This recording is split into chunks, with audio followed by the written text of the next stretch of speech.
आज भी तवा गरम है और मन थोड़ा थका है, लेकिन जब काम दिल से होता है ना तो थकान तो मानो एकदम मीठी सी लगने लगती है। चलो ढाबे की एक और सुबह की शुरुआत करते हैं हम आप लोगों के साथ। नमस्ते, मेरा नाम पूजा है। मैं और मेरे हस्बैंड मिलकर अपना एक छोटा सा ढाबा चलाते हैं। तो अभी ना सुबह के 6 भी नहीं बजे हैं और हमारे दिन की शुरुआत हो गई है। सबकी शुरुआत तो चाय के साथ होती होगी पक्का, और हमारी पराठे बेलने से। सूरज टाइम पर निकले या ना निकले, लेकिन हमारे जो ग्राहक है ना वो बिल्कुल टाइम पर आ जाते हैं। तो यहाँ पे आया था पराठों का ऑर्डर, और मेरी ननद भी आई थी, वो रोटी बना रही है अभी। और क्योंकि वो हमारे वहाँ आई थी तो उन्होंने बोला मैं घर पे रह रह के बोर हो जाऊँगी, चलती हूँ आप लोगों के साथ। मैंने कहा चलो। देखिए यहाँ पे हस्बैंड बना रहे हैं कैसे गर्मा गर्म और एकदम फूले फूले पराठे।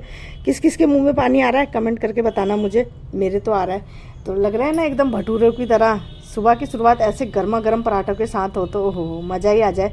तो यहाँ पे पैकिंग के लिए हस्बैंड ने बना दिए पराठे। तब तक 2 भैया और आ जाते हैं, इनके लिए भी हम पराठा बनाते हैं। ये बोलते हैं गर्मा गर्म पराठे देना, मक्खन डालना मत भूलना, और वो चटनी जो पिछली बार देती है। देखो कस्टमर को सब याद रहता है। फिर एक भैया और आते हैं। ये जो भैया है ना ये हमारे लिए हमारे छोटे भाई की तरह हैं। तो 2 भैया और आ जाते हैं। उनको खाना देने के बाद फिर 2 भैया और आते हैं, तो इनके लिए भी हम थाली लगा देते हैं अपनी।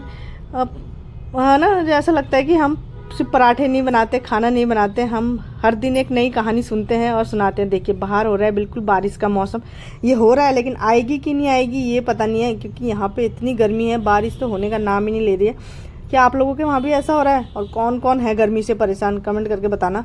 और देखिए धीरे धीरे कस्टमर आने लगते हैं, कुछ खा के चले जाते हैं और कुछ धीरे धीरे कहानी आती है।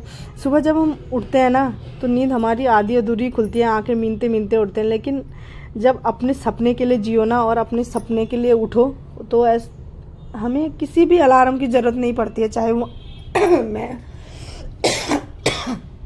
मैं हूँ चाहे आप।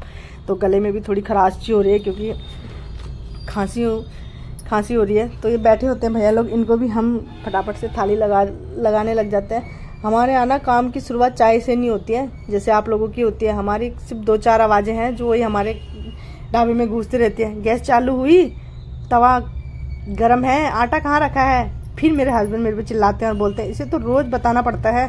लेकिन सच कहूँ ऐसी छोटी मोटी नोकझोंक जो होती है ना वही हमारे रिश्ते को और मजबूत बनाती है। तो आज हम मंडी नहीं जा पाए थे तो सब्जी आई थी यहाँ पे। ये जो भैया है ना ये भी फ्रेश सुबह सुबह रोज़ मंडी से सब्जी लाते हैं, तो इनसे हम ले लेते हैं भिंडी। देखे कैसी एकदम फ्रेश फ्रेश ताज़ी ताज़ी लग रही है भिंडी। और तोरई लाए थे तो हमने भिंडी खरीद ली। और शाम हो गई है। देखिए मैंने पसीने से एकदम ना बिल्कुल नहा लिया है एकदम। पानी की ज़रूरत ही नहीं है नहाने के लिए, पसीना ही इतना हो जा रहा है आजकल की पूछो मत, गर्मी इतनी है। तो मेरी दादी और मेरी बहन भी आए हुए थे यहाँ पे। और क्योंकि हम लोग ऑलमोस्ट सारा टाइम दुकान पे ही रहते हैं, घर पे बहुत कम सुबह आ जाते हैं, शाम को जाते हैं। तो मेरी जो दादी थी ना वो मेरे से मिलने के लिए यहीं पे आ गई, क्योंकि तबीयत ख़राब है तो उनको हॉस्पिटल दिखाना था। तो मेरी दादी मेरे से मिलने के लिए ढाबे पे आ गई। तो मैं ना उसे ज़बरदस्ती पराठा बना के खिला रही हूँ। आलू खाती नहीं, तो मैंने कहा खा ले। कह रही नहीं तू थक रही है, इतना पसीना हो रहा है। मैंने कहा नहीं एक पराठा बना देती। तो मैं अपनी दादी के लिए पराठा बनाती हूँ और हस्बैंड यहाँ साथ में करने लगे हैं डिनर की तैयारी। देखिए जो हमने फ्रेश भिंडी ली थी ना वो हस्बैंड ने यहाँ पे काट के बनाने लगे हैं, फ्राई करने लगे हैं। थोड़ा सा दादी के साथ बैठ के अब फिर से अपने काम पे लग गए हैं और कस्टमर भी हमारे आने स्टार्ट हो गए हैं। तो कुछ लोग ना ग्राहक नहीं होते हमारे जो रोज़ आते हैं, हम ताकि हम उन्हें याद रख सकें और हम भी चाहते हैं कि वो हमें याद रखें। फिर ये मैम और जो भैया बैठे थे ना ये दोनों बैंक से एक फैमिली आई थी खाना लेने। इन्हें हमारा खाना इतना पसंद लगता है कि हमारा दुकान ढूंढते ढूंढते आए थे। और साथ ही में ये भैया थे, बोल रहे थे कि पराठा बना दो। तो हम इनके लिए पनीर का पराठा बनाने लगते हैं। कौन कहता है पराठे सिर्फ सुबह नाश्ते में खाए जाते हैं? एक बार हमारे ढाबे पे आके देखो, यहाँ पे रात में भी लोग पराठे खाते हैं, वो भी बड़े शौक से। तो हमारा काम ख़त्म हो चुका है और तवा भी ठंडा पड़ गया है। तो इसी उम्मीद से आपको मिलेंगे नेक्स्ट वीडियो में।